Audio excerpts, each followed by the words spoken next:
인사드리겠습니다. 예, 경기대학교 관광대학하고요, 관광전문대학원, 또 일반대학원에서는 관광이벤트국제학과에서 제가 학생들을 가르치고 또 같이 이 대학원생들과 연구활동을 진행하고 있습니다.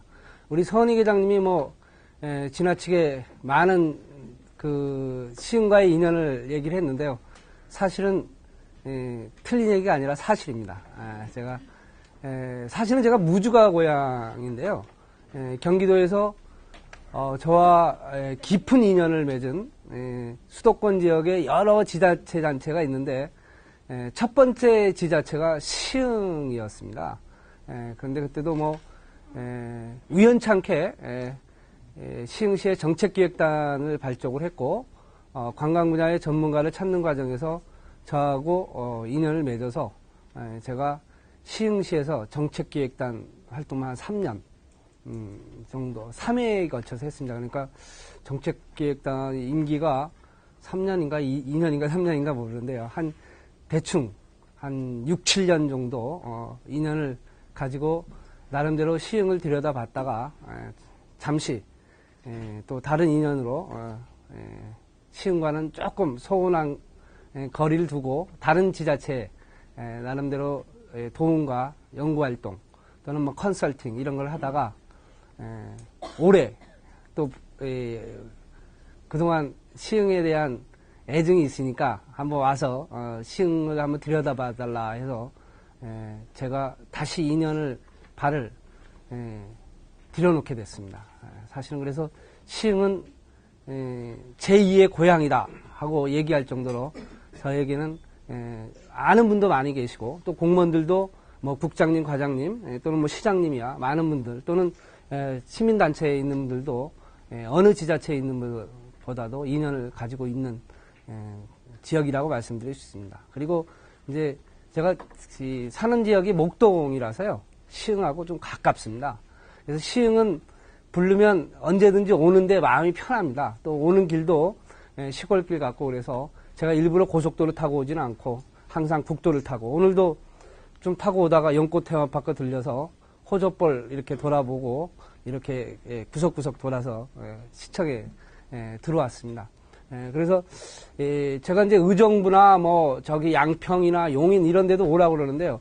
이 목동에서 그쪽에 가려면 멀고 답답합니다. 그런데 시흥은 언제든지 불러도 마음이 좀 편한 곳이고 또 학교에서 수원 캠퍼스에서 목동 집에 가다가도 잠깐 왔다 가세요. 그러면 다른 때 같으면 당신들이 오세요 이러는데 제가 가는 길에 들렸다 갈게요. 그래서 시흥 같은 경우 2, 30분이면 고속도로 타면 금방 오니까 들렸다 집에 가는 일도 이렇습니다. 그래서 시흥에 대한 저의 인연은 아주 깊다는 말씀을 먼저 드리고 아까 중요한 얘기를 했는데 오늘은 이제 축제학교에 대한 강의 내용이라서 말씀을 드리면 초창기에 이제 여기에 국장님이나 과장님들 그때 당시에 축제 담당 곽영달 국장님이나 과장님이나 이런 분들이 이제 축제를 시흥시의 대표 축제를 하나 만들어야 되는데 그동안 많은 것들을 만들고 또 시행착오도 거쳤고 그런 과정이 있었어요.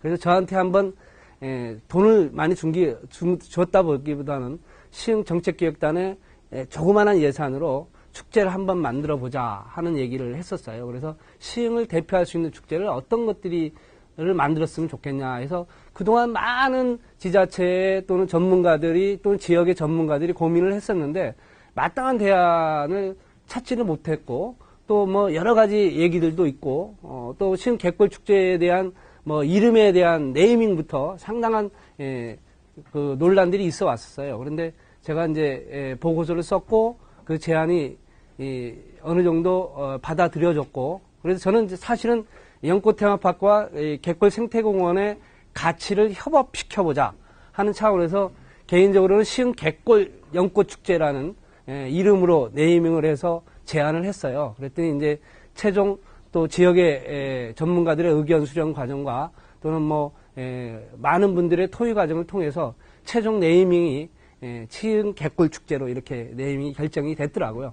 그건 또 여러분들의 몫이라고 저는 생각을 하고 있습니다. 그래서 아직도 저는 연꽃 테마파크에 대한 미련은 아직도 버리지 않고 있습니다. 사실은 이 시흥이 도시와 시골이 공존하고 저는 이제 리조트의 철학으로 얘기하면 유토피아인 도시형 도시와 그 다음에 파라다이스 같은 갯골 연꽃 테마파크가 존재하는 공간으로서의 시흥이 존재하고 있다고 믿고 있습니다. 그래서 이 갯골 생태공원과 연꽃 테마파크는 어떻게든지 시흥 사람들이 꼭 보존하고 지속적으로 관리해서 후손들에게 가장 대한민국에서 가치 있는 자연 공간 또는 자연 파라다이스, 그 다음에 내추럴 관광이 가능한 이런 공간으로 후손들에게 물려주는, 특히 시흥에 살고 있는 여러분들에게, 자식들에게 반드시 물려줘야 할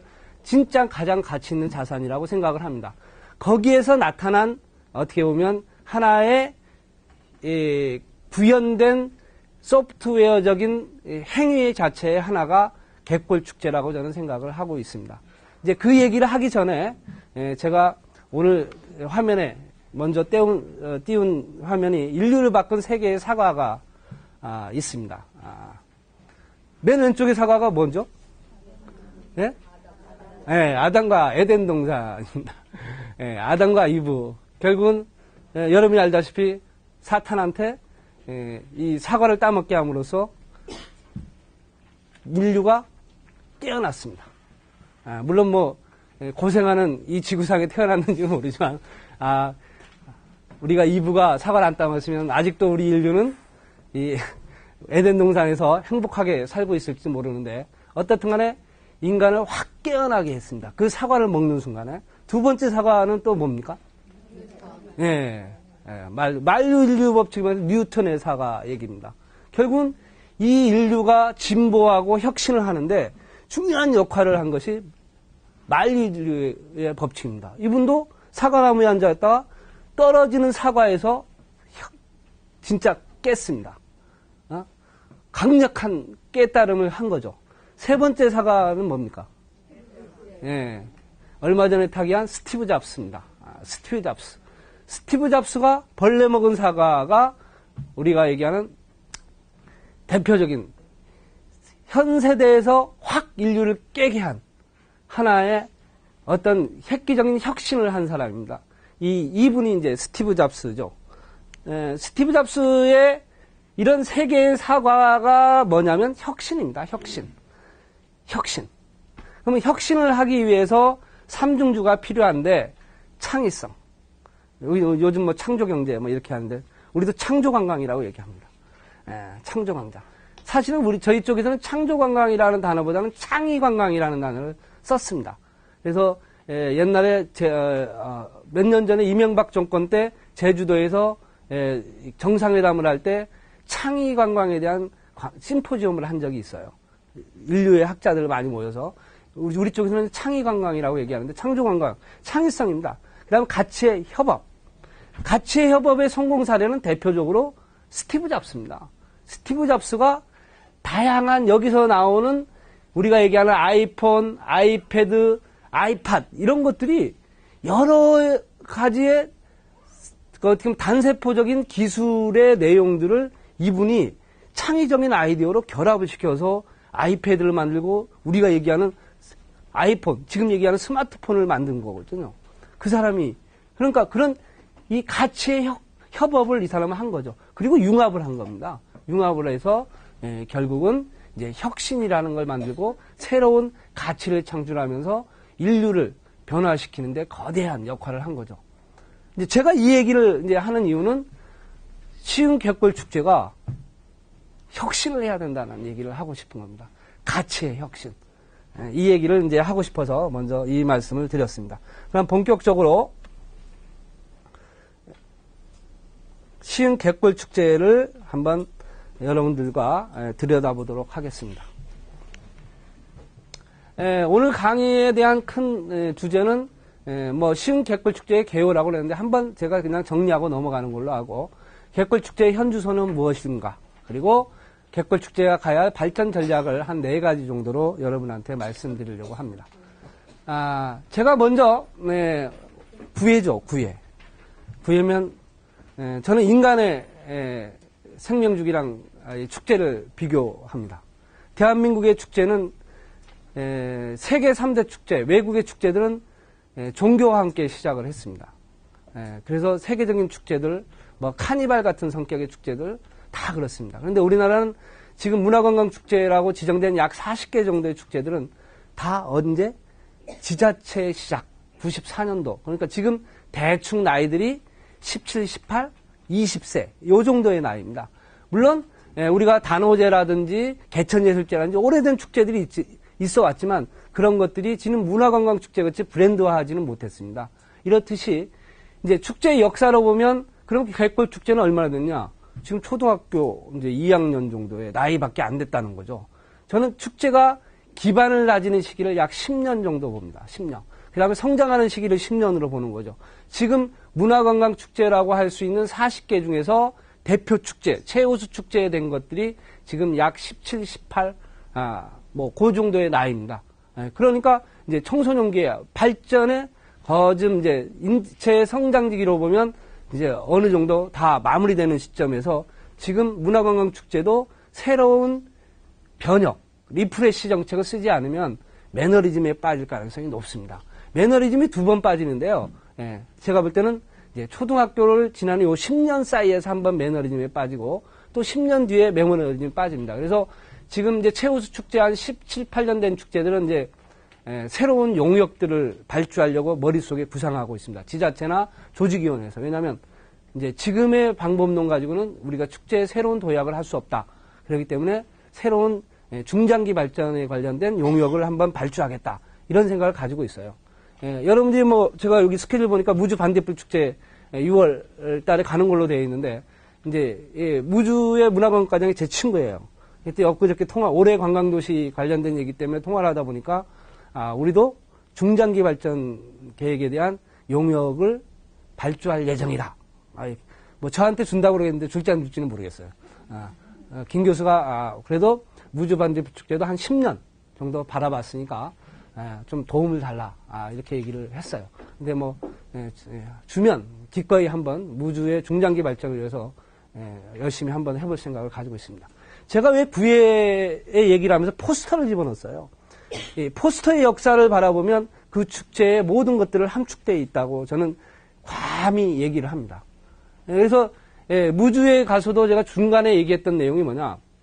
당신들의 역사를 만들어라. 이게 20년, 50년, 100년의 역사를 가면 무주 반딧불 축제가 어떻게 시작해서 그 역사나 이것들을 만들어 놨을 때 후손들이 그것을 통해서 배우고 반성하면서 미래를 어떻게 나가야 할지를 알 수 있을 거 아니냐. 그런데 당신들 1회 때 포스터, 그때 뭐 전시했던 여러 가지 작품, 뭐 우리가 브로셔, 하나의 어떤 기념품, 이런 것들도 다 버리고, 당신들 무슨 얘기를 하는 거냐. 1회 끝났다고 버리고, 그 다음에 뭐 담당자 받겠다고 버리고, 2회 때 버리고, 3회 버리고, 4회 버리고, 그러면 뭐가 있냐?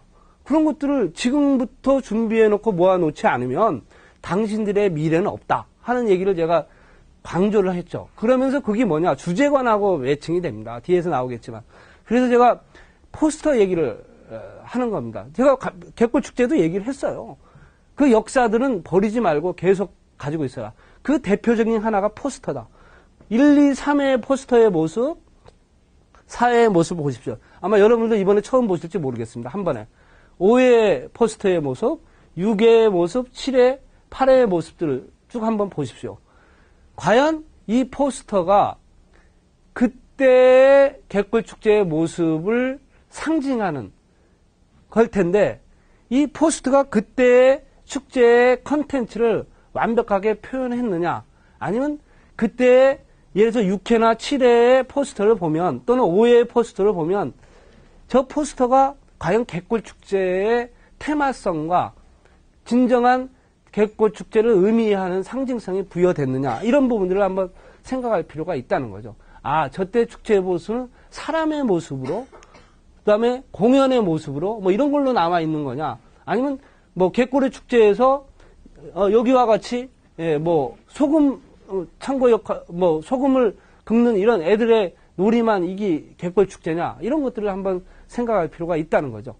그래서 한번 여러분한테 포스터를 보여준 거고 이 포스터와 관련된 매치되는 주제관의 얘기는 좀 이따 말씀드리도록 하겠습니다. 갯벌 축제에 대한 뭐 2013도 얘기는 그냥 간단하게 말씀을 드리면 갯골 축제는 기본적으로 갯골이라는 지역의 자원을 활용해서 갯골의 지역 문화와 그 다음에 지역 브랜드를 창출을 통해서 지역 발전하자는 것이 궁극적인 목적이죠. 그 다음에 정책적인 목적은 두 번째입니다. 경기도 대표 축제 및 문화관광축제로 발전하는 토대를 마련하겠다. 사실은 뭐 문화관광축제 안 해도 된다 이런 얘기 하는데 뭐 일부 있습니다. 안 해도 돼요. 저희들.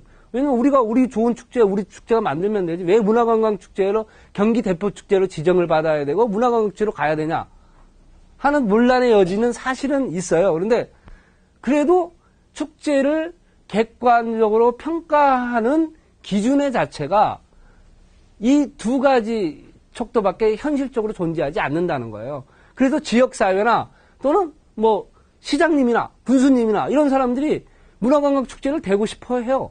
사실은. 왜냐? 브랜드화되어 있어요. 이제 문화관광축제가 품질적으로나 내용적으로나 지역 주민이나 국민들에게 아니면 외국인 관광객들에게 문화관광축제 정도는 소개할 만한 퀄리티가 생겨났다고 판단을 해요. 그래서 공연예술축제들이 예산이 더 많이 지원을 받아요. 사실은. 또는 제가 평가를 다녀보면 국비의 100억짜리에는 별로 목숨을 안 걸어요. 시장님이, 군수님이.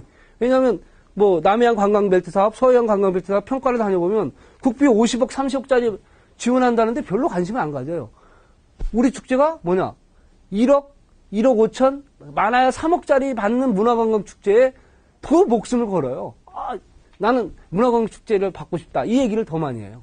이게 이제 목포에 갔더니 목포에 시장님이 그러셨어요. 목포 해양축제를 나는 문화관광축제로 만들고 싶다. 근데 사실은 목포에 제가 이순신과 관련된 지역의 관광지 개발 계획이 하나 있어요. 섬에. 그게 한 100억짜리 사업인데 국비에 100억을 줄 수 있는 사업인데 거기에는 별로 관심이 없어요. 이분은 문화관광축제가 되는 것만 관심이 있더라고요. 그래서 이제 그걸 내가 어떻게 판단해야 되냐 생각해보니까 이건 브랜드로 생각할 수밖에 없다. 이런 생각이 들더라고요. 그래서 이 어떻든 간에 여러분들도 시흥도 제가 만나보면 우리 서은희 계장 여기 계시고 우리 국장님 계시지만 저한테 얘기하는 경기도 대표 축제 돼야 되고 문화관광축제 우리 중장기적으로 돼야 된다. 이런 얘기해요. 그럼 뭐 또 아까 어떤 분 만났더니 경기도 대표 축제에서 시흥갯골 축제가 탈락했는데 이게 제대로 언론에 보도가 안 돼서 시장님이 뭐 한 번 되면 영원히 되는 줄 알았다 뭐 이런 얘기도 하던데 영원히 되는 건 아니고요. 매년 평가를 해서 10대 축제를 만들고 시작을 합니다. 그만큼 이제 정책적인 목표는 저는 단기적으로는 시흥갯골 축제가 경기 대표 축제가 이번에 탈락됐지만 다시 들어가야 되고 또 경기 대표 축제가 돼야만 문화관광축제에 될 수 있는 자격 조건이 되니까 우선 이 정책적 목표는 가져야 되지 않겠냐 생각이 듭니다. 물론 시흥갯골 축제가 가야 되는 방향 이건 정책적 목표고 요 네 가지의 기본적인 추진 방향은 잘 설정한 걸로 저는 이해를 하고 있어요. 자연생태도로서의 이미지 제고 시흥은 그동안 시화호, 반월공단 물론 안산하고도 연결되어 있지만 조금 어둡고 부정적이고 또는 거기는 오염의 도시고 이런 것들이 전 국민들한테 저도 갖고 있었으니까 사실은.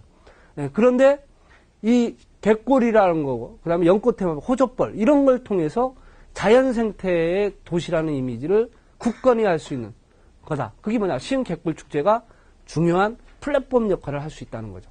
그 다음에 생태환경 교육 체험의 공간 조성을 할 수 있다.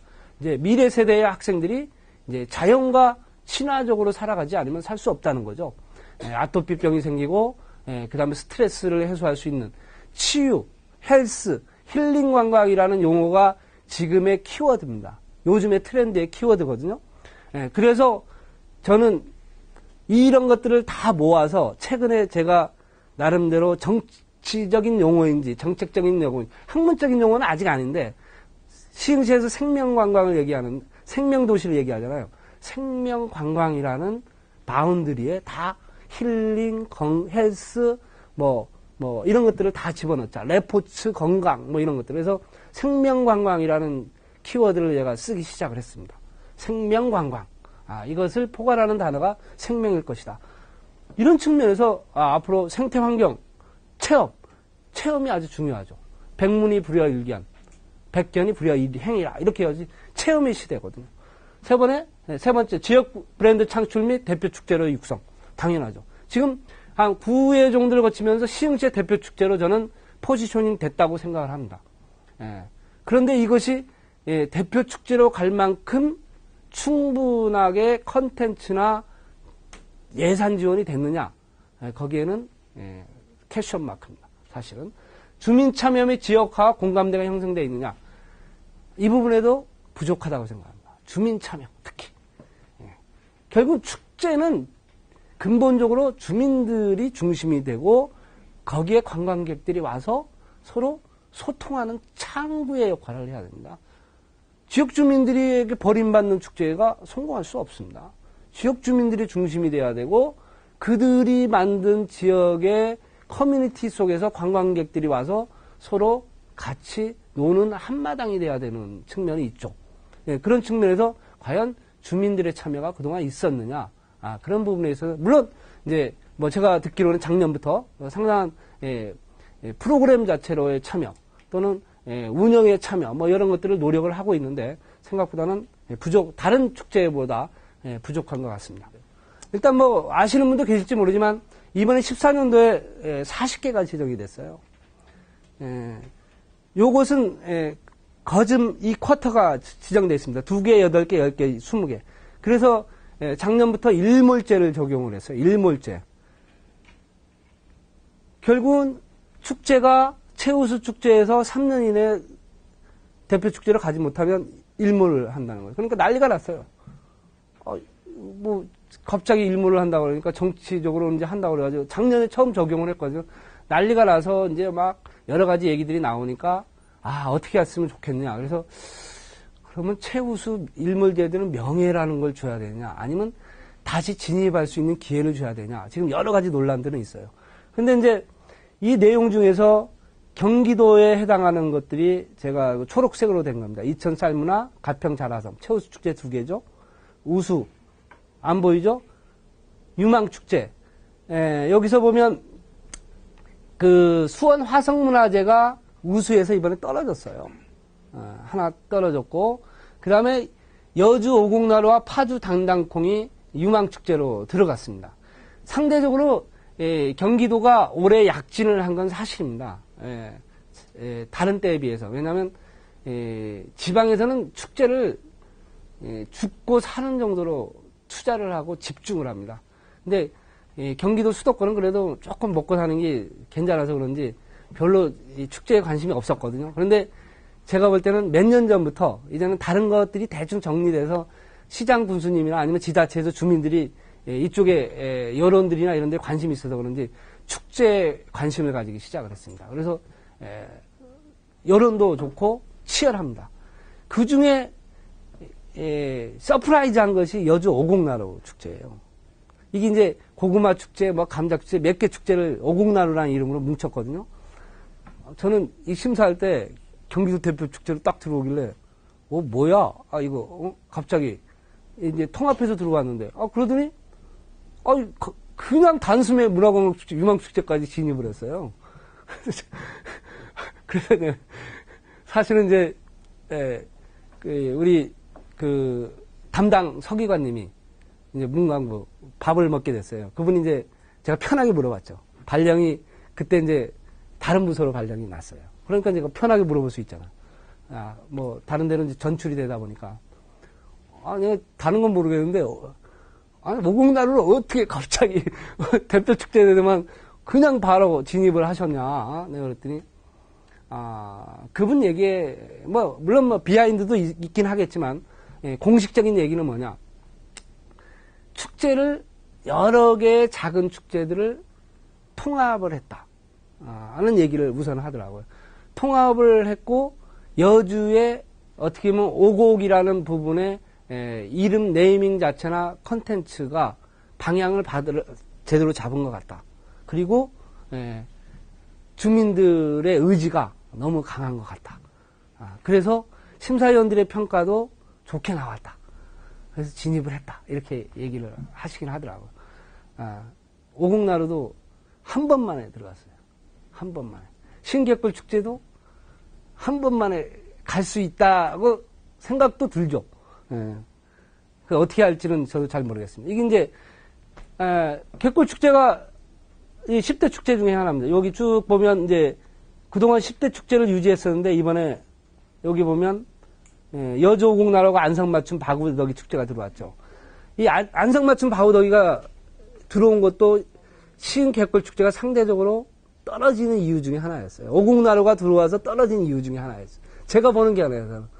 왜냐면 안성 바구더기는 사실은 오랫동안 이름이 되어 있던 축제인데 세계 민속제전이라고 그래서 축제로 들어오지는 않고 걔들이 세계 민속제전 축제와 이렇게 어울려서 축제를 하다 보니까 이 안에 바운드리 안에 들어오기가 어려웠어요. 신청도 하기도 어렵고. 그런데 이제 세계 민속축전이 없어지면서 자기들이 이제 독립적인 이름으로 그동안 해왔다가 세계 민속축전으로 갔다가 다시 그걸 지속할 수 없으니까 빠지고 이제 바우더기로 오다 보니까 바우더기의 지명도는 있었죠. 사람들한테. 그러다 보니까 이 두 개가 들어오면서 개꿀축제가 탈락했습니다. 이건 비하인드야. 제가 보는 견해. 제가 선정위원으로 들어가서 느꼈던 부분에서 보면 개꿀축제가 사실은 뭐 6등, 7등 정도로 유지하고 있었으면 10대 축제에 갔을 텐데 9등, 10등 정도로 유지하고 있었는데 두 개가 탁 들어왔어요. 그러다 보니까 상대적으로 떨어지게 되는 이런 안타까움이 사실은 있었어요.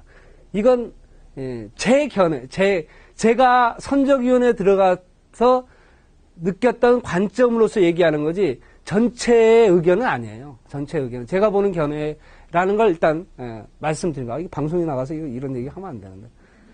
이런 거 하지 말라고 사인을 했던 것 같은데 사실은 서약서에 뭐 선정위원회에서 일어난 모든 일들은 어디에도 얘기하지 마라 뭐 이런 얘기 하는데 이건 뭐 제 개인적인 관점의 견해라는 걸 말씀드립니다. 그러면 이제 이 10대 축제에서 탈락을 했는데 탈락한 이유가 여러 가지가 있을 수 있는데 제가 그냥 이건 제 의견이기도 하지만 신문에서 10대 축제 탈락한 이유를 제가 자료를 서치하다 보니까 나왔더라고요. 그래서 생태 축제를 폄하하면서도 축제 장소에 골프장이 인접했다는 거, 개꿀 축제이나 개꿀에 접근할 수 없다는 거, 예산이 대부분 지금 10대 축제에 아까 들어갔던 예산들을 한번 쭉 리스트업 해보면 8억에서 9억, 적게는 5, 6억이거든요. 근데 우리 3억 4천, 400만 원, 3억짜리, 3억 정도밖에 안 돼요. 그러니까 예산 자체가 벌써 엄청난 차이를 갖고 시작을 한다는 거. 물론 축제 기간에 따라 차이가 있고 컨텐츠에 따라 차이가 있지만 기본적으로 절대적으로 보면 예산이 벌써 차이가 있다는 거죠. 결국은 지역사회의 관심과 의지가 다른 지역에 비해서 상대적으로 부족하지 않았냐 하는 것이 종합적인 판단입니다. 그러면 이제 시흥 개꿀 축제가 지체 현상을 나타내고 왔는데 제가 아까 얘기했듯이 지금 9회 접어들면서 1, 2, 3회는 제가 볼 때는 3, 4 뭐 이렇게 하면서 어느 정도 제가 느끼기에는 처음 시작하는 축제이면서도 짧은 시간에 시스템적이나 운영적이나 아니면 시흥시의 뭐 조례 제정이나 이런 과정을 보면 또 뭐 우리가 이건 축제조직위원회를 민간으로 이양하려고 하는 의지라든지 이런 걸로 보면 다른 축제가 10년 이상 걸릴 걸 짧은 시간에 했어요. 그리고 대표 축제도 바로 들어갔었죠. 사실은 대표 축제도. 그때도 이제 제가 선정위원회에 있을 때인데 여러 가지 얘기가 있었어요. 뭐 3회밖에 안 되는 무슨 대표 축제야 뭐 이런 얘기가 있었거든요. 왜냐하면 뭐 지자체에서 각 축제들 오랫동안 해왔던 것들이 많고 20몇 개의 경기도 내 축제 중에 뭐 이게 10대 안에 3회밖에 안 되는데 뭐 이걸 들어가야 돼 이런 논란들이 있었죠. 그런데 이제 그때 당시에도 그 위원들 중에 이제 대표적으로 한 분이 지금 그 청와대 블루하우스에 관광 담당 비서관 유정아 박사님이 이제 문화관광연구원에 계셨을 때 회의에 같이 왔었는데 이제 그분도 제가 이제 논리를 개발하기도 했지만 그분도 이제 이게 경기도 축제를 앞으로 육성하려고 하는 축제를 대표 축제로 지정을 할 거냐 하는 얘기들이 있었죠. 그랬더니 우리 그런 방향으로 갑시다. 이런 논의들이 있었죠. 이제 그 위원들이 회의에서. 그러면 갯골 축제가 의미가 있다. 3회. 왜냐? 생태관광지로 우리 갯골 생태공원이 지정이 됐다.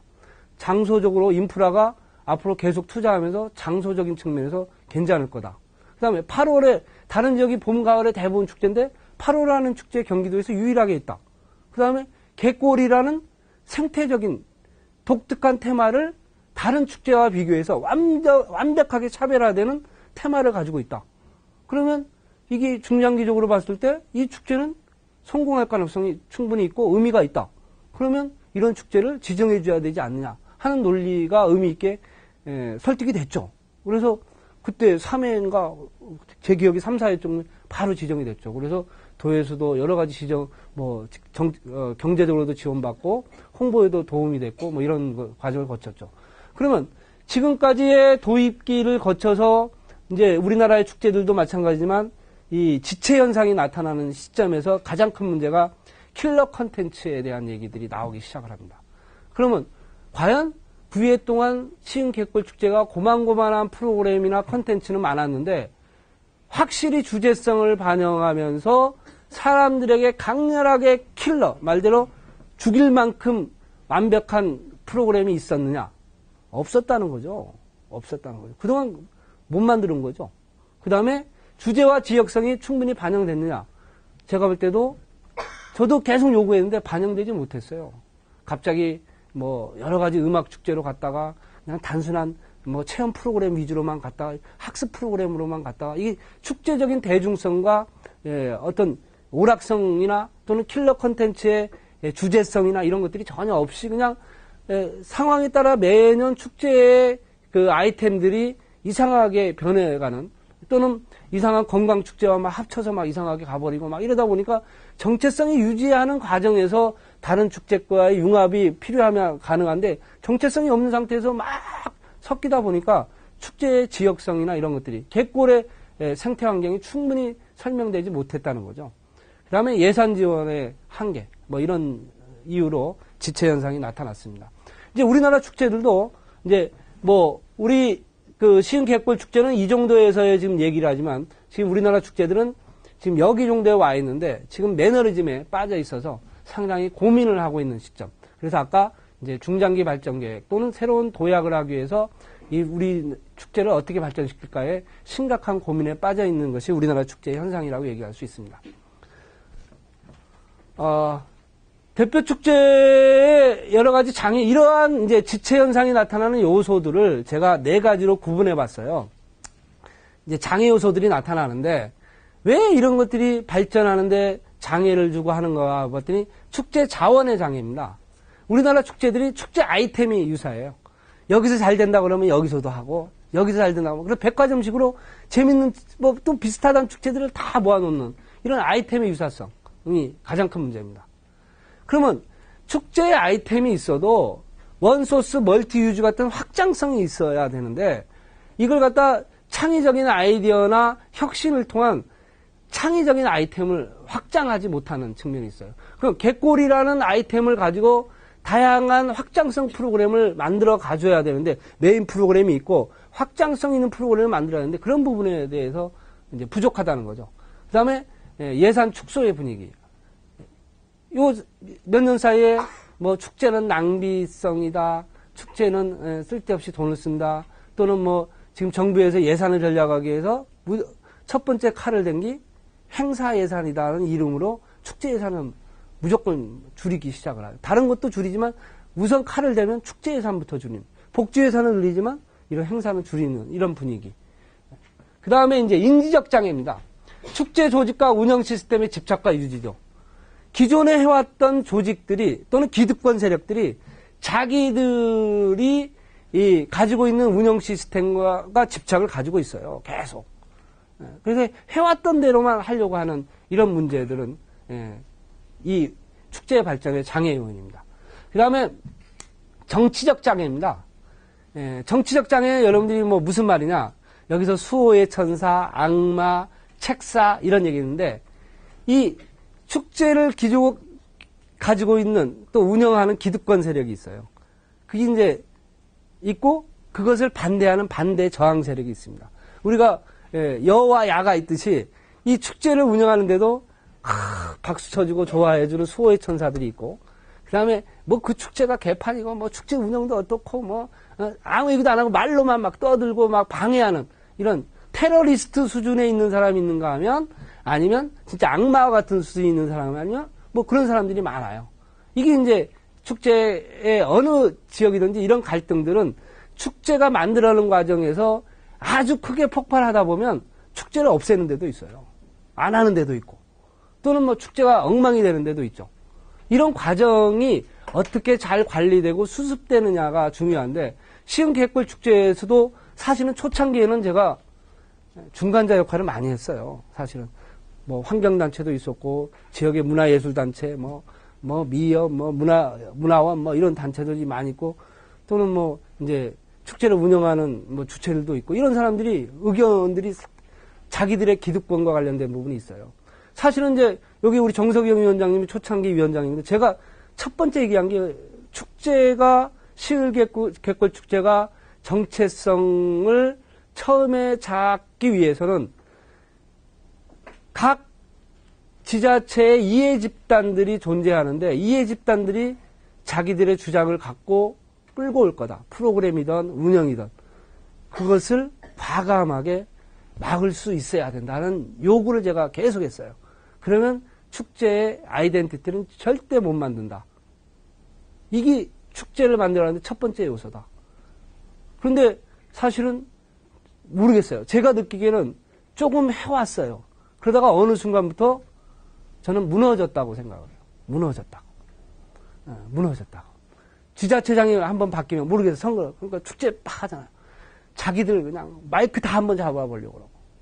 진짜 거짓말이 아니라.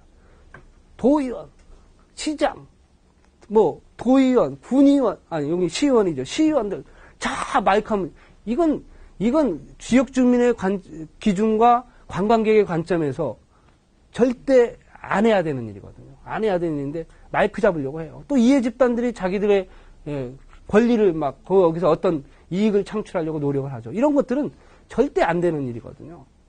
그런 것들은 축제를 기본적으로 훼손하는데 가장 우리가 얘기하는 암과 같은 존재가 이런 부분이에요. 이런 장애들이 있어요. 사실은. 축제를 망가뜨리는 대표적인, 왜냐하면 우리나라 축제들은 자생적으로 주민들이 만들어진 축제가 아니고, 또 재정 자립도 측면에서 축제위원회가 돈을 가지고 있는 것도 아니고, 결국은 세금으로 또는 시에서 다 군에서 돈을 주기 때문에 그들의 영향력에서 벗어나기가 어려워요. 그렇기 때문에 이 시나 시장님이나 시 담당자나 이 사람들이 관여하지 않겠다는 강력한 의지, 또는 축제조직위원회의 독립성을 어떻게 보장해 줄 거냐, 이런 것들에 상당히 중요한 부분과 맥을 같이 하는 부분이 있어요. 그 다음에 동기부여 장애입니다. 고생하죠. 축제 공무원들. 진짜 축제 준비부터 마칠 때까지 주말도 없고, 뭐 진짜 퇴근 시간도 없고 고생합니다. 또 축제위원들, 여기 뭐 집행위원들이 있을지 모르지만 축제위원님들 뭐 자원봉사까지 포함하면 돈 받지 않고 진짜 고생합니다. 아니면 적은 돈으로 고생하는데, 이분들이 고생하는 거에 대한 자부심을 줄 수 있고, 내가 이 축제를 하면서 어떤 나름대로의 보람, 그 다음에 확신, 이런 것들을 쓰게끔 만들어줘야 되는데, 이 동기부여가 안 되게 만드는 거죠. 그러면 축제가 잘 될 턱이 없죠. 여러분들, 자제분들이, 우리 아들이 공부를 잘 못하는데, 못하는 이유가 공부에 대한 동기부여가 확실히 안 돼 있어요. 제가 맨날 얘기해도 안 돼 있어요. 동기부여가 될 때까지 기다려야 되는데, 심어줘야 되는데, 동기부여가 돼야 되거든요. 축제를 하는 분에게 동기부여 시켜줘야죠. 그래야만 확실히 보람도 있고, 조금은 잘못하는 부분도 열심히 한 부분 박수도 쳐주고 이래야 되는데, 그냥 이런 부분들이 투명성, 참여, 공정한 절차, 이런 것들에 대한 확신이 안 쓰면 축제가 성공하기 어렵다는 겁니다. 요 내용은 뭐 제가 이제 작년에 축제 평가를 하신 분의 보고서를 제가 쭉 읽어보니까, 축제 평가서에서 나타난 8가지의 중요한 문제점들을 얘기를 했어요. 대부분 기본적으로는 다 맞는 얘기입니다. 맞는 얘기죠.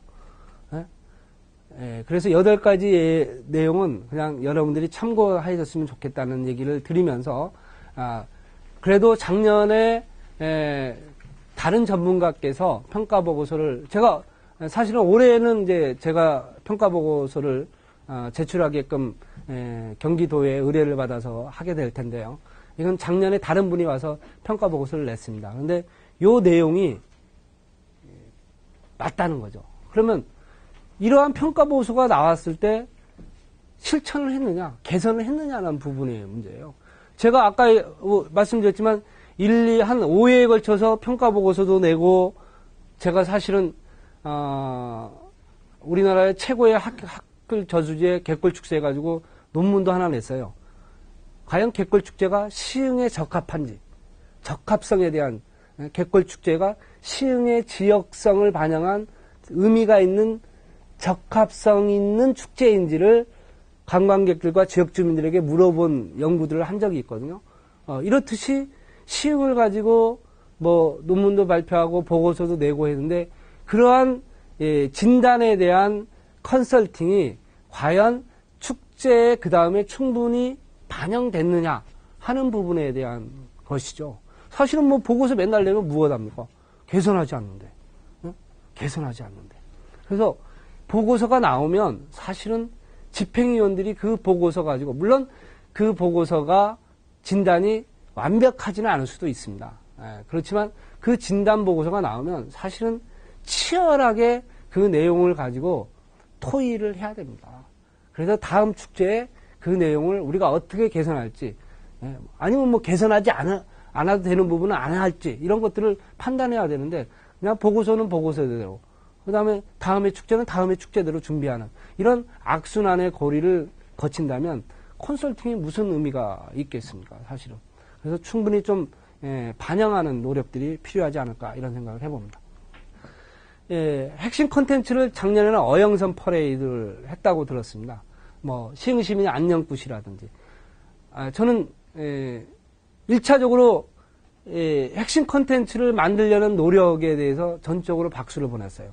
사실은 객골축제 평가에서 어영선 얘기를 사무국장님이 와서 선정위원회 할 때 막 얘기를 하시더라고. 그래도 내가 시흥을 바라봤는데 그동안 뭐 핵심 콘텐츠라고 발견하지도 않고 그랬는데, 어영선? 뭔가를 좀 이번에 해보려고 했나 보네? 이런 생각을 했거든요. 사실은. 그리고 어영선을 얘기를 하면서 중요한 얘기를 했어요. 각 시흥의 각 동의 주민들이 만들고 축제에 참여했다. 이게 중요한 거거든요. 그냥 참여하라고 그러면 참여 안 해요. 그런 모티브를 만들고 프로그램을 줘야 되거든요. 그래서 지역 주민들이 참여할 수 있는 상황을 만들어줘요. 제가 무주에 가게 되면 여러분들이 꼭 봐야 될 몇 가지 아이템이 있는데요. 퍼레이드가 있습니다. 퍼레이드. 그건 뭐냐? 입장 개막식을 주민들의 퍼레이드로 시작을 해요. 근데 맨 처음에 퍼레이드 하는데 한 개읍 6개 면이 있거든요. 그래서 설천면 태권도와 관련돼 있으면 태권도와 관련된 퍼레이드를 준비를 합니다. 그래서 와인 동굴이 있으면 적상산, 와인 동굴에 뭐 이런 거와 관련된 자기들의 지역에 있는 아이템을 가지고 옛날에 우리 가장행렬 같이 그 준비를 합니다. 그래서 주민들이 몇백 명이 나와서 우리 몇 개월 동안 그걸 준비를 하고 퍼레이드에 참여하고 합니다. 뭐 태권도 막 중간에 가서 막 쇼도 하고 막 이런 것도 해요. 그런 것들이 주민들의 참여를 시작한 거거든요. 왜 불만이 없었겠어요? 불만이 있었죠. 고생시키게 뭐 이런 것도 많냐. 맨날 해야 되니까. 근데 지금은 이제 불만 별로 없어요. 왜냐면 그건 당연히 우리가 해야 될 일이라고 이제 생각을 한 거. 물론 일부는 불만이 있겠지만 그런 것들을 만드는 거죠. 그리고 또 하나는 뭐냐. 또 각 지역에서 자기들의 문화적으로 가지고 있던 아이템들이 있습니다. 그래서 안성의 낙화놀이. 뽕잎을 갖다 심지를 긋어가지고 줄을 걸어서 불을 붙이면 줄이 돌아가면서 놀이를 했던, 우리가 얘기하는 개천에서. 이게 이제 옛날에 놀이였거든요. 그게 이제 사라져가던 무형문화재인데 발굴을 했어요. 그건 내가 무슨 얘기를 했냐. 사실은 문화관광과장에게 반딧불이만 가지고 축제를 열을 끌고 가기가 너무 어렵다. 그리고 낮에는 그러면 그들에게 뭘 보여줄 거냐? 무주의 산골 문화를 보여줘야 되는데 주민들의 참여를 유도할 수 있는 방법이 뭐냐? 그러면 각 면에 사라져가는 우리의 무형적인 놀이노소라든지 무형문화재가 있을 거다. 찾아봐라. 그랬더니 안성 낙화놀이를 찾아냈고, 두 번째는 무풍면의 기절놀이. 깃발을 가지고 윗동네와 아랫동네가 서로 싸우는 기절놀이라는 걸 또 발굴해냈고, 그 다음에 남대천에 우리가 가는 그 액마기 놀이를 발견해냈고, 그래서 면마다 그 다음에 남도 문화를, 남도 음악, 남도 꽹과리와 같은 이런 것들을 만들어냈고, 그 다음에 섭다리 놀이라는 것들이 만들어냈어요. 그러니까 면마다 주민들이 해야 될 사라져가는 우리의 전통 문화를 축제를 통해서 발굴을 했어요. 그게 산골 문화에 아니면 우리의 무주라는 문화적인 요소들이고, 그러다 보니까 지역 주민들이 자연스럽게 참여하면서 무주의 산골 문화를 관광객들에게 보여주는, 또는 그동안 사라졌던 문화를 다시 발굴하는 이런 기회를 축제를 통해서 찾아낸 거죠. 그럼 시흥이라는 도시는 제가 알기로는 이 수도권에서 가장 역사가 오래된 도시라고 알고, 뭐 100년 역사? 그렇잖아요. 그러면 시흥의 동마다의 나름대로 역사적인 요소들이 있다면 이 축제에 그 축제 기간 동안에 담을 수 있으면 또 담아도 상관이 없다고 생각해요. 갯골이라는 메인의 시흥의 문화를 담을 수 있다면 저는 괜찮다고 생각이 듭니다. 근데 어영선 퍼레이드는 그런 측면에서 주민들이 싫다고 하더라도 나름대로 욕하면서 참여할 수 있는 기회는 가졌다는데 의미가 있다. 그런데 이번에 이제 조금 업그레이드해서 어영선을 찬반 논쟁도 있고 여러 가지, 제가 회의에 와 보니까 여러 가지 얘기가 있던데, 아마 삽목어라는 어떤 아이템을 가지고 뭘 해보겠다, 이런 이제 토론의 과정이 있어요. 오늘 여러분한테 설명을 드린다고 그러는데, 어떻든 간에 기본 원칙은 주민들의 참여하면서 그 갯골의 문화를 상징하는 컨텐츠로서의 뭔가는 찾아야 된다는 말씀을 드립니다. 그 다음에 나머지는 다른 프로그램이니까 여러분들이 고민해 보시면 되는 것 같고. 결국은 이제 또 하나의 제가 핵심적인 요소는,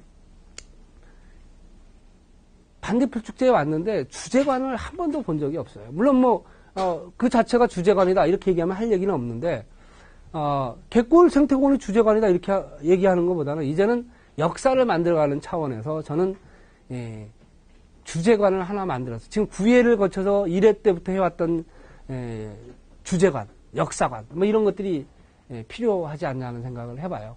그래서 소금창고를 활용해서 주제관을 만들 수도 있고, 제가 엊그저께 축제가 요즘 다 없어져서 못 봤는데 의정부는 했어요. 음악극 축제를 했는데 의정부도 한 게 아니라 갔더니 축제 같지도 않아요. 왜냐하면 다 취소했거든요. 이제 실내에서 하는 공연만 이제 운영을 하다 보니까 평가를 지금 어떻게 해야 할 정도 모를 정도로 축제적인 요소는 사라졌습니다. 그런데 이제 그 중에 하나 눈에 띄는 것이 주제관을 하나 만들었더라고요. 주제관. 여기 보면, 사진을 보면 이 포스터입니다. 포스터를 한 켠에 1회부터 여기에 10m인가요? 주제관을 갖다 포스터를 잘 만들었어요. 밑에는 프로그램으로. 그래서 1회 때부터 10m까지의 포스터가 쭉 나열되는데, 여기에는 기본적으로 뭐냐, 이 팜플렛을 하나 주는데 거기에 질의응답하는 퀴즈가 있어요. 그래서 이 포스터를 다 봐야만 답을 할 수 있는.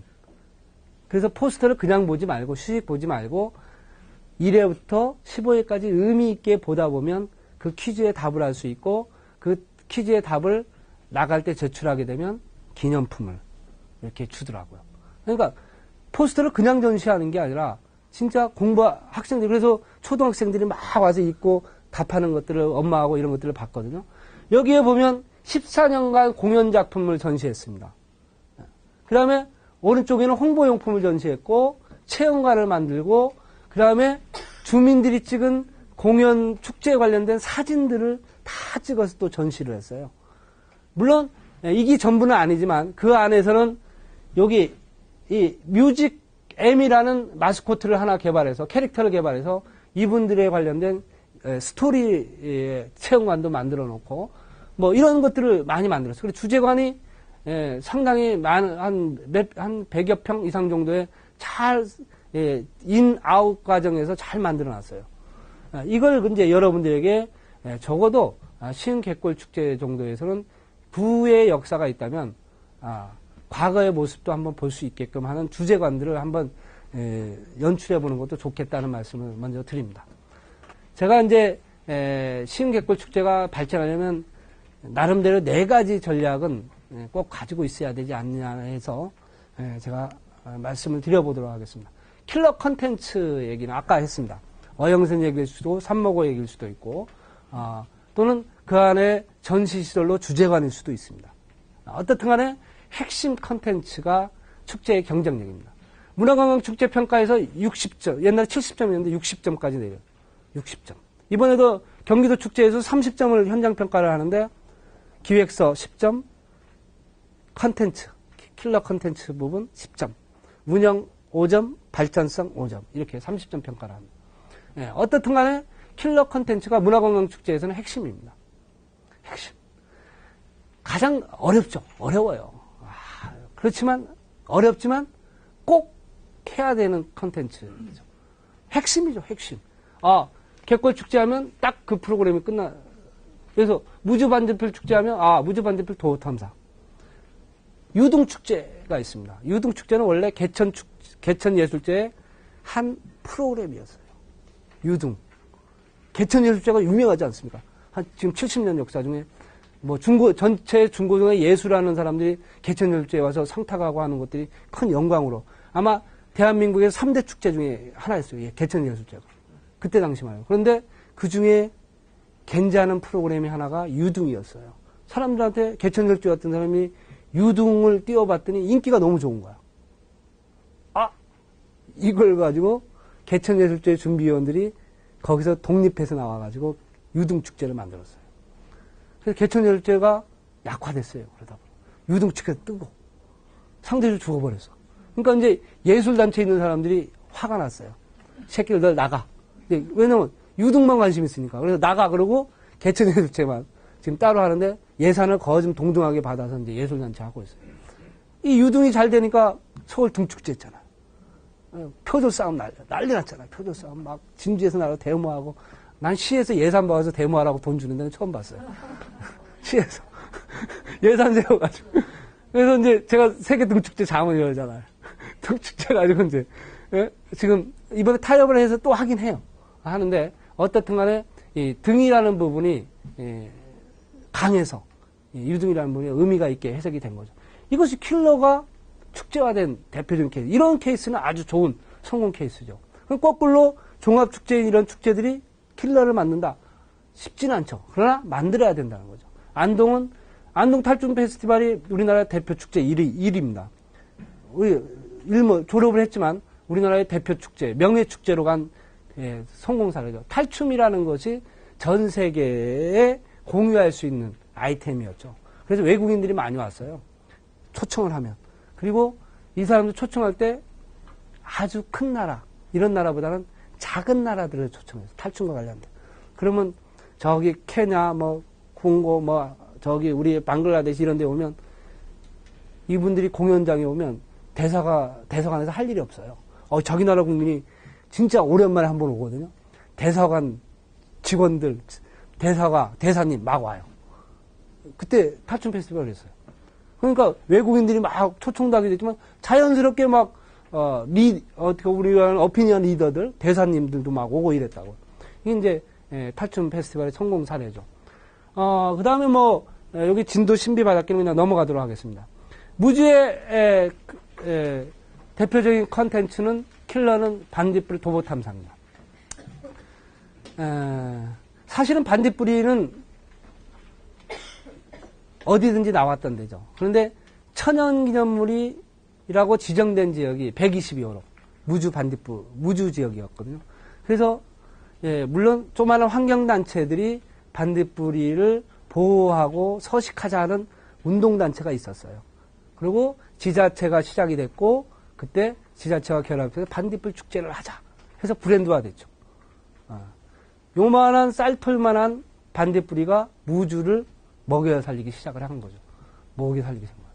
그러니까 무주라는 지역은 여러분이 알다시피 무주하면 떠오르는 포지셔닝이 뭐였습니까? 여러분들 나이 한 40, 50대이신 분들 무주하면 뭐가 생각이 납니까? 네? 왜요? 무주 구촌동이었어요. 무주하면 구촌동만 생각났어요. 그러니까 구촌동만 했어요. 저 어릴 때만 해도. 그러다가 이제 마케팅 차원에서 또 다른 포지셔닝이 된 게 뭔 줄 아십니까? 네, 무주 리조트였어요. 리조트가 지어지면서 대한민국에서 용평 다음에 이 중서남부 이전에 겨울 스키와 종합 리조트가 유일하게 있었거든요. 그 무주 리조트로 이제 이름이 날렸어요. 구촌동이 사라졌어요. 그러다가 국민들에게 어필한 게 그 다음에 뭔 줄 아십니까? 반딧불 축제였어요. 무주 반딧불 축제를 가지고 막 홍보하고 반딧불 축제 홍보. 그러면서 이제 이게 브랜드화되고 농수산물과 연결되면서 가격이 비싸지게 유기농, 깨끗한 자연에서 생산되는 과수, 농수산물 이러면서 이제 홍보를 하기 시작해요. 그래서 2만 원짜리가 3만 원에 팔리고 뭐 이런 이제 기여를 했죠. 그 다음에 이제 무주는 반딧불 축제의 약발이 떨어진 거예요. 뭘로 해야 되냐? 태권도를 할 거예요. 태권도. 무주 태권도 원. 이번에 오픈하려다가 세월호 때문에 오픈을 크게 못했어요. 대규모 그랜드 오픈을 하려고 막 준비를 했는데 최소한 제가 볼 때는 VIP 아니면 국무총리 왔을 텐데 스톱했죠. 오픈을 제대로 못했어요. 아마 다시 해야 되는 상황이죠. 이렇듯이 이 무주는 이게 이제 핵심입니다. 그런데 무주도 아직도 부족해요. 이 도보 탐사 지역을 반딧불이가 나오는 지역만 있거든요. 저는 개인적으로 무주는 어디 가든지 반딧불이가 다 나오는 세상이 돼야 돼요. 제가 살 때는 그랬거든요. 어디든지 그냥 동네 조금만 나가도 다 이런 세상을 만들어야 돼요. 이게 이제 무주가 살아가는 방법이죠. 제가 볼 때는 100년 뒤에 인간이 살 수 있는 땅은 반딧불이가 사는 땅이다. 이렇게 홍보를 해야 되지 않을까 생각이 듭니다. 우리 이제 개꿀 축제와 연결이 되면 이제 제가 뭐 이게 이제 이번에 바뀐다고 그러니까 이제 삽목으로 가려고 한다고 하는 얘기를 들었어요. 아마 뭐 삽목으로 가다 어떻든 간에 어영선 퍼레이드가 킬러 컨텐츠 역할을 저는 할 수 있는 가능성이 있었고 이것을 업그레이드 시키는 데서 뭐 다른 아이템과 연결된다면 좋겠다는 생각을 기본적으로 가지고 있습니다. 그래서 여기 뭐 사진만 제가 작년에 직접 안 와서 여러분들보다 감은 떨어지지만 이 사진만 훑어보면 주민들의 적극적인 참여의 모습이 발견이 되고 뭔가 의미 있게 해석될 수 있는 부분이 있다는 거죠. 자, 이제 스토리텔링 전략입니다. 우리가 영화에도 시나리오, 스토리가 있죠. 그 다음에 이야기도 스토리텔링이 이제 접목시키냐.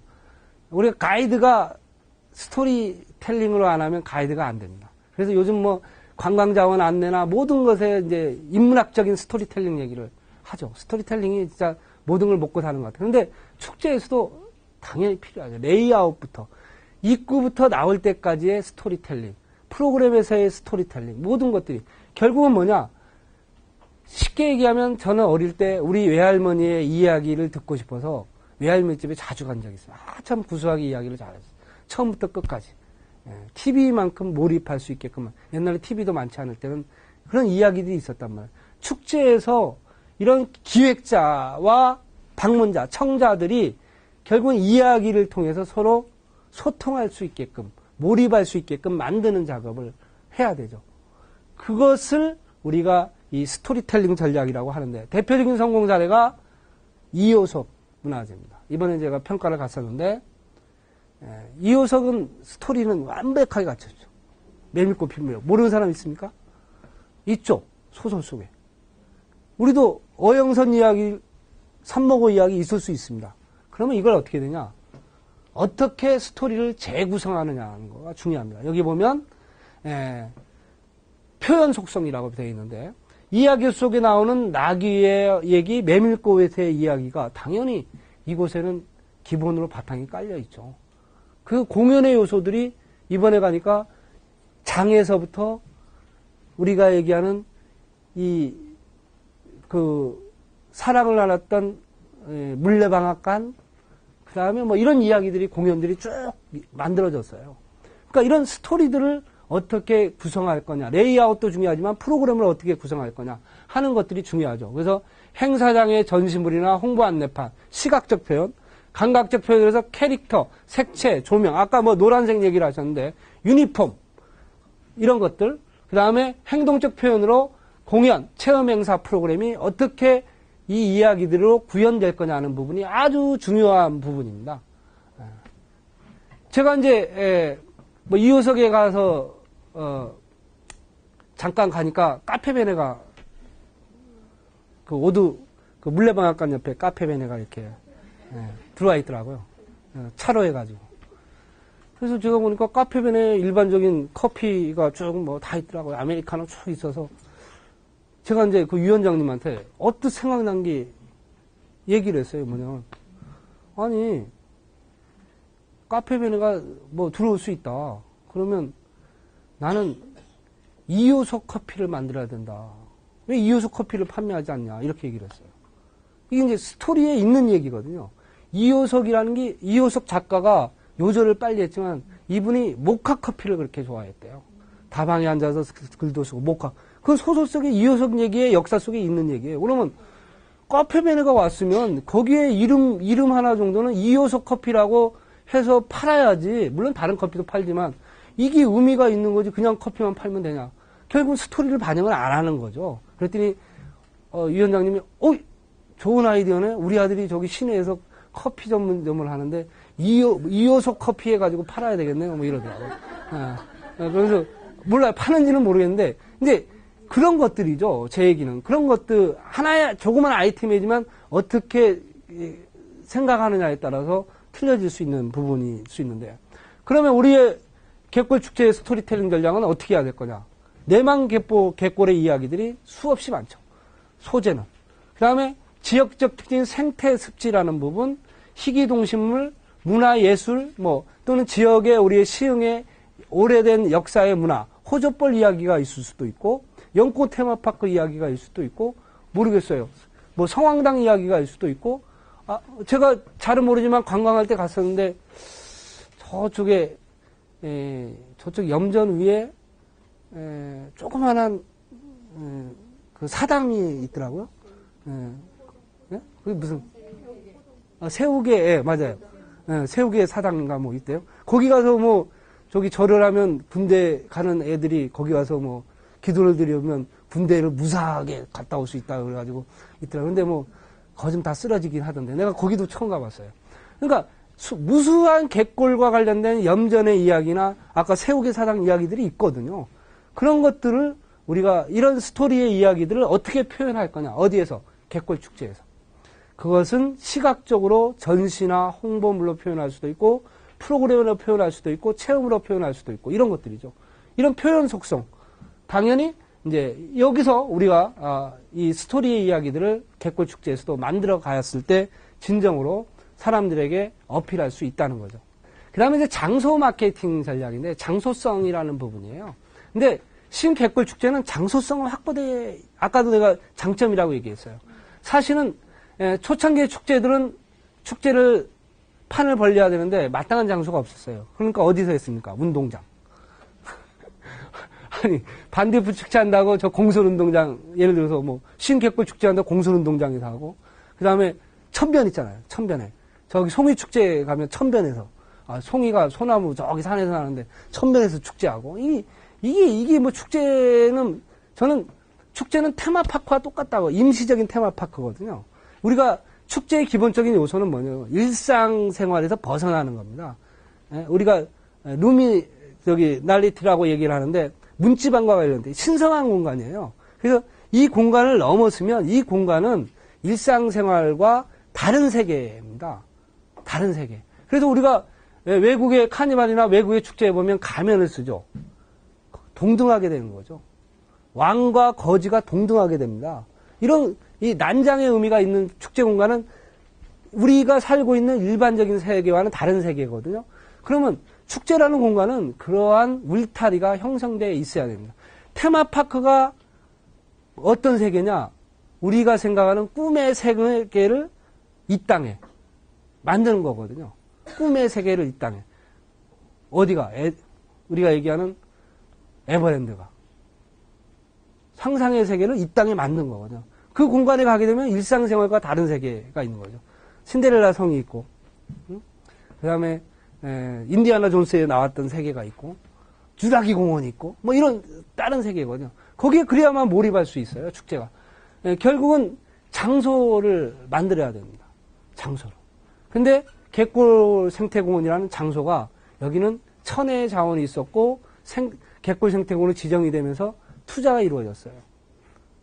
이번에 잠깐 제가 한번 들려봤는데 모르겠어요. 축제가 시작되는 시점에는 잘 정비가 될지 모르겠어요. 아직도 공사 중이고 뭐 이래서 조금 아쉬움이 있긴 있던데 과연 생태공원이 생태적인 모습을 그대로 유지하면서 가는지 모르겠어요. 공사가 완성되어 봐야만 아는데 환경 전문가가 약간은 걱정을 하더라고요. 생태관광지로 지정이 돼야 되는데 생태관광 왜냐면 이제 환경부에서 할 일이 없어요 요즘.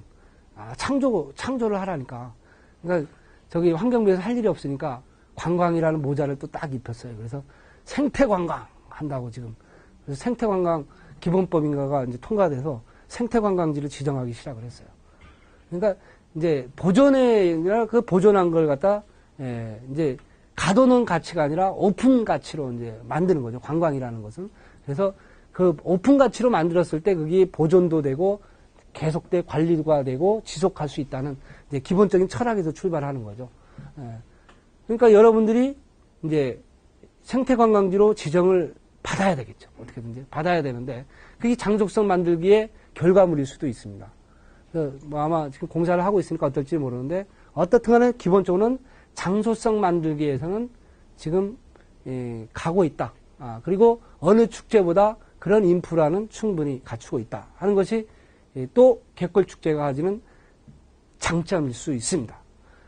두 번째 얘기가 이제 문화 컨텐츠 만들기. 아까 컨텐츠, 이제 갯골의 문화, 갯골의 킬러 컨텐츠, 시흥의 문화 이것들을 이곳에 담을 수 있느냐 하는 컨텐츠 만들기.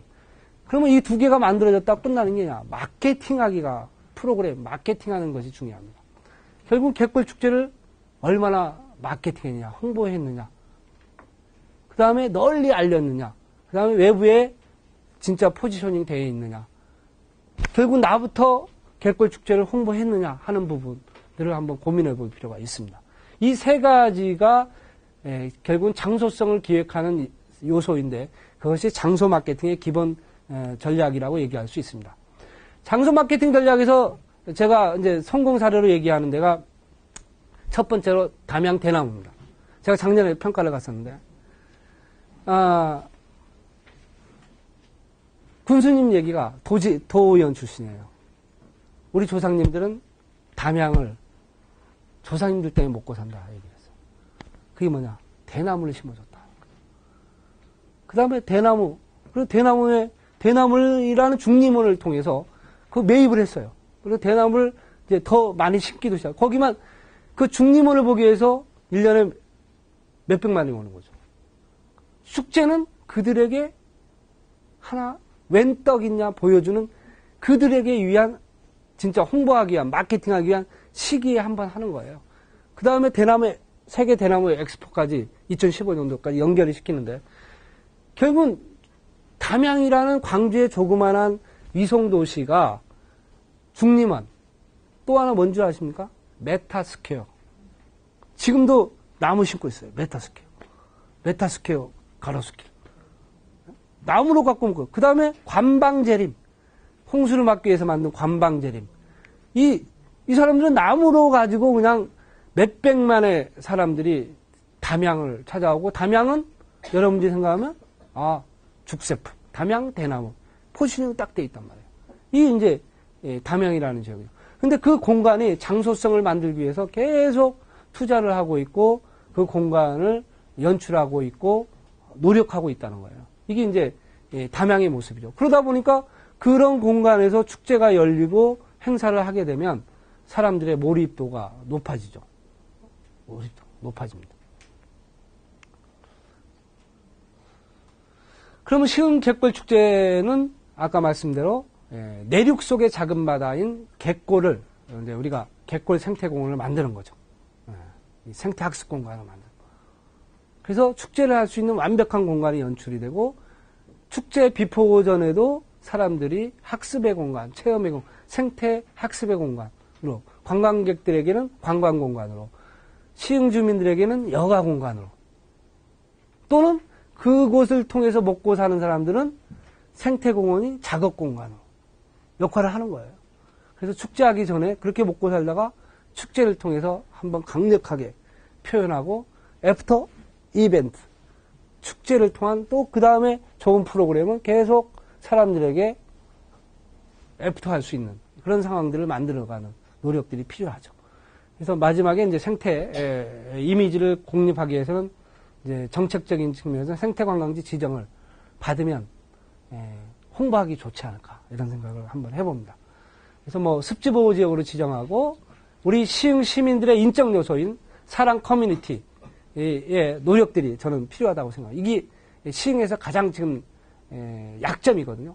그래서 여러분들이 지역 주민들의 참여 할 수 있는 프로그램도 만들고 그들이 그들의 문화들을 이곳에 담을 수 있게끔 해주는 역할들이 필요하고 그다음에 갯골이라는 지금 물이 들어오고 있는 이 갯골을 축제의 공간 이렇게 평소에는 오픈하기 어렵다면 축제 공간에서는 완벽하게 좀 오픈하는 어떤 물론 환경을 최대한 보존할 수 있는 프로그램으로서 운영하는 거죠. 제가 갯골을 이쪽에서만 바라봤어요.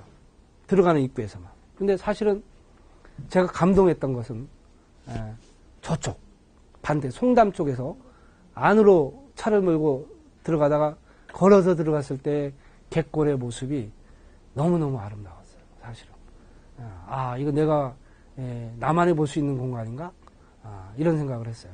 그래서 예약제를 도입한다든지 물론 수용력 측면이 중요하니까 반딧불 축제 도보 탐사도 다 받지 못해요. 예약제로 운영한다면 인터넷 예약, 현장 예약 다 운영을 못합니다. 너무 많은 사람들이 오기 때문에 그래서 불만들이 많죠. 그러면 그 불만들을 어떻게 해소할 거냐 이것도 또 하나의 이제 고민이긴 한데 어떻든 간에 수용력을 넘어서서 받을 수는 없으니까 그런 측면들을 고민할 필요가 있다는 거죠. 이제 마지막으로 이제 하는 거버넌스 구축 전략입니다. 결국은 축제는 사람이 하는 거라는 거죠. 그리고 여러 이해 집단들이 서로 협력을 했을 때 축제가 성공할 수 있다는 겁니다. 이렇게 이와 같이 이제 시흥을 대표하는 축제인 경우에는 특히 거버넌스 같은 전략이 상당히 중요합니다. 그래서 축제가 성공하기 위해서는 시흥시 우리가 얘기하는 이제 안동의 예를 제가 들고 있는데 결국은 이 시흥이 가지고 있는 자본, 이 사회 자본이라고 하거든요. 시역의 뭐 문화예술단체 또는 시역의 환경단체 또는 이렇게 축제에 관련된 애정이 많은 이런 지역 주민들, 그 다음에 뭐 전문가들 또는 우리 시흥시 또는 학교, 대학, 이런 관련된 모든 단체들을 우리가 지역사회 자본이라고 합니다. 이런 자본들을 키워내야 되고 그런 것들을 모을 수 있는 노력을 해야 됩니다. 두 번째는 파트너십이죠. 이런 단체들이 서로 파트너라는 인식을 가지게끔 너희들 하는 거 나하고 상관도 없어. 그리고 사촌이 하면 잘 되면 배 아프다고 너희들이 잘 되는 거 배 아파 이런 생각을 하면 안 된다는 거예요. 저는 그래서 작은 빵을 가지고 서로 뜯어먹으려고 그래요. 자기들의 이익을 가지고. 저는 주변에서 이제 설득을 하죠. 파이를 키워가지고 나눠가지자. 기업을 엄청나게 키워서 100만 원짜리 기업을 1000만 원을 만들고 1억을 만들고 10억을 100억을 만들면 나중에 더 크게 나눠 가질 수 있는 거 아니냐. 그런데 지금 100만 원짜리 가지고 나눠 갖자 그러면 뭘 키울 수 있겠느냐. 지금은 서로 진짜 100만 원짜리를 1000만 원짜리를 만들고 1억짜리, 10억짜리를 만드는 노력의 과정에서 서로 양보하고 협력하는 파트너십이 중요하지 왜 그러려고 하느냐. 이해 집단들이 그런 얘기를 하죠. 정책 네트워크가 필요하다. 이런 축제 학교도 중요하지만 이제 정책을 위반하는 사람들과 네트워크가 중요합니다. 저 같은 사람하고도 필요하죠. 왜냐하면 저는 도하고 중앙하고 이 축제와 관련된 네트워크는 있거든요. 또 저와 관련된 사람들도 있어요. 하나 예지만 이런 그리고 필요하면 그런 사람들을 모을 수 있는 도움을 받을 수 있는 사람들과의 어떻게 보면 관계를 어떻게 형성할 거냐 하는 것도 중요한 의미가 있습니다. 이런 것들도 필요하죠. 필요합니다. 그 다음에 커뮤니티 비즈니스는 뭐 돈과 관련되니까 지역에서 커뮤니티 비즈니스 활동을 해야 된다. 그래서 이제 대표적으로 성공 사례가 안동이 이제 이런 거버넌스를 성공했다고 얘기를 합니다. 왜냐하면 안동이 대표 축제가 됐고 우리나라의 1호고 지금 명예 축제가 됐고 대표적으로 잘 운영했던 성공 사례죠. 제가 안동을 작년에도 갔다 왔죠. 작년에 갔다 왔는데 어떻든 간에 이 안동이 성공 사례입니다. 여기 오른쪽에 보면 저번에 한번 신문에는 논란이 한번 나왔어요.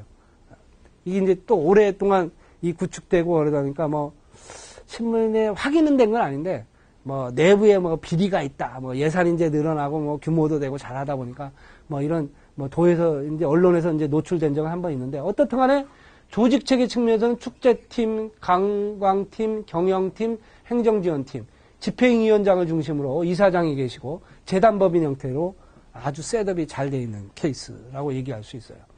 그러면 시흥은 어떻게 해야 되냐? 시흥도 이쪽 핵심 행위자인 시흥의 지금 사람들, 그 다음에 시흥시의회 갯벌축제 추진위원회 지금 몇 분 안 계시지만 사무국이라는 게 있어요. 그래도 수원시청 안에 사무국이 있는데 많지 않습니다. 이런 것들은 그래도 뭐 시흥이 다른 데보다는 가고 있는 것 같아요. 그 다음에 시민단체, 예술상인, 사회단체, 자원봉사자들 이런 사람들이 서로 갈등을 해소하기 위해서 서로 협의하는 이런 노력들이 필요하다고 얘기할 수 있어요. 물론 조직체계 문제에서는 어떻게 구성할 건지 지금의 조직에서 조금 확장할 건지 또 상황에 따라서는 시흥 갯벌축제로 대표되는 축제지만 뭐 시흥에 있는 다른 많은 축제들이 있잖아요. 물왕예술제 지금도 하나요?